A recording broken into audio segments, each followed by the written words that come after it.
7, 8, 9 തിരിക 10, 11, 12, 13. തോട്ടത്തിലെ പൂക്കളൊക്കെ വിരിഞ്ഞു തുടങ്ങി. പക്ഷേ ഇത്തവണ പൂക്കളുടെ വീഡിയോ ഇല്ല നമ്മൾ ഇടുന്നത്. ഒരു പുതുമയാർന്ന, അതായത് ഈ തോട്ടത്തിൽ ഒരു അതിഥിയുണ്ട്. ആ അതിഥി എന്ന് പറഞ്ഞു കഴിഞ്ഞാൽ നമ്മളെ ഞെട്ടിച്ചൊരു അതിഥി. ആ അതിഥിയുടെ വിശേഷത്തിലേക്ക് പോവാം. നേരെ അങ്ങോട്ട്.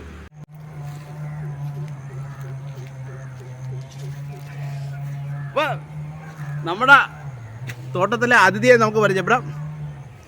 ഞാൻ കൃഷി തുടങ്ങിയിട്ട് ഏകദേശം 11 വർഷമായി.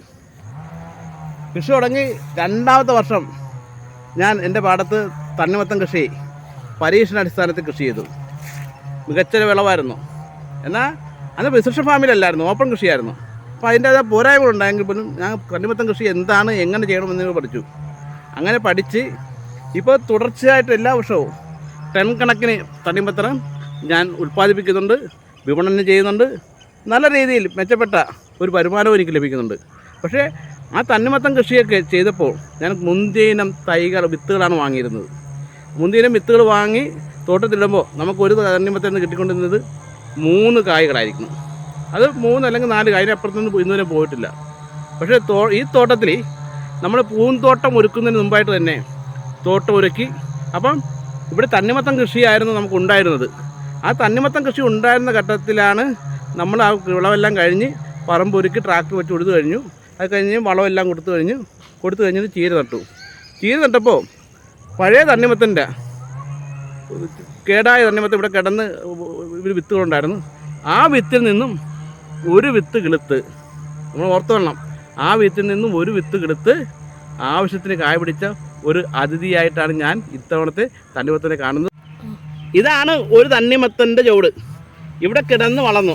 അതായത് നമ്മൾ വളമൊക്കെ ചെയ്തിരിക്കുന്നത് അവിടെയാണ്, കണ്ടോ, ആ ഭാഗത്താണ് വളമൊക്കെ ചെയ്തിരിക്കുന്നത്. പക്ഷേ സെൻട്രൽ ഭാഗത്ത് കിടന്ന് വളർന്നു. ആ വളർന്ന തണ്ണിമത്തിൽ നിന്ന് എത്ര കായ ഉണ്ടെന്ന് അറിയാവാ? നമുക്ക് എത്ര കായ ഉണ്ടെന്ന് ഒന്ന് എണ്ണി നോക്കാം. 1, 2, 3,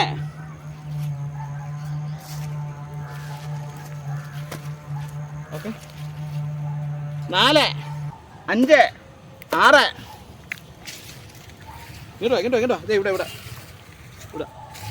7, 8, 9 തിരിക 10, 11, 12, 13, 14, 15, 16, 17.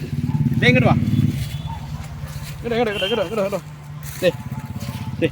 18, 19, 20 എന്ന് പറഞ്ഞാൽ ഒരു തണ്ണിമത്തിൽ നിന്നും ഒരു ചുവട്ടിൽ നിന്നും വെറുതെ കടന്ന് വെളുത്തു വന്ന ചുവട്ടിൽ നിന്ന് എത്ര കിട്ടിയത്?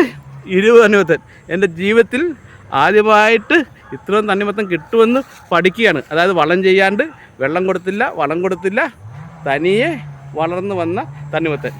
നമ്മൾ ഒരു കാര്യം ഓർത്ത് നോക്ക്, ഇതിൻ്റെ അങ്ങനെ വന്ന ഇതിനാണെങ്കിൽ പോലും ഇത് കണ്ട വിളവ് കണ്ട, ഇതൊരു 4 കിലോ ഉണ്ട്, 4 കിലോ കൂടുതലുണ്ട്. അതായത് ഇപ്പോൾ വിളവായിട്ടുണ്ട്, നമുക്ക് വേണമെങ്കിൽ ഇപ്പോൾ എടുക്കാം. പക്ഷേ പിള്ളേർ സ്കൂളിൽ നിന്ന് വരുമ്പോൾ അവർക്കൂടെ എടുപ്പിക്കാമെന്ന് ഓർത്തിരിക്കണം. നല്ല വിളവുണ്ട്. അതായത് നമ്മൾ മനസ്സിലാക്കണം, തണ്ണിമത്തന് ആവശ്യത്തിന് സഞ്ചരിക്കാനുള്ള സ്പേസ് ഉണ്ടാകണം. അതോടൊപ്പം തന്നെ ആവശ്യത്തിൻ്റെ അനാവശ്യമായിട്ടുള്ള ചെനപ്പകളൊക്കെ മുറിച്ച് കളയണം. പക്ഷേ അങ്ങനെയൊക്കെയാണ് നമ്മൾ ചെയ്തുകൊണ്ടിരുന്നത്. പക്ഷേ ഇതുപോലെ ഒരു എന്താ പറഞ്ഞാൽ എനിക്കറിയില്ല, അത്രയ്ക്ക് വലിയ സന്തോഷമുള്ളൊരു മുഹൂർത്തമാണ് ഈ കാണുന്ന തണ്ണിമത്തനാണ് നമ്മുടെ തണ്ണിമത്തൻ.